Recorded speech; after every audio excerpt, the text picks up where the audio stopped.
Pag may kulanid, dapat tinatanggal yan.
Ito na ang ating beef lengua.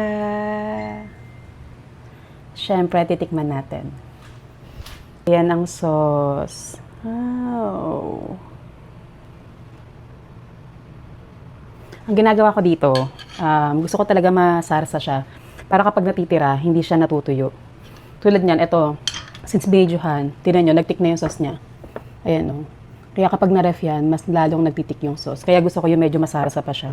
Para kapag may natira, hindi matutuyo ng sarsa. Ito, since mainit, ay medyo malabnaw pa siya ng konti. At super tender ang ating dila. Dila ng baka.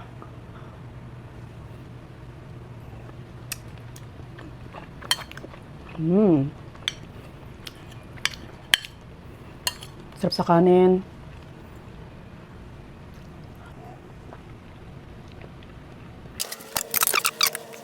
Mag-erase tayo ng konti para naman ma-appreciate natin ang sarap ng lengua. Yan. Alam niyo alam niyo ang nagpapasarap dito, yung cream of mushroom.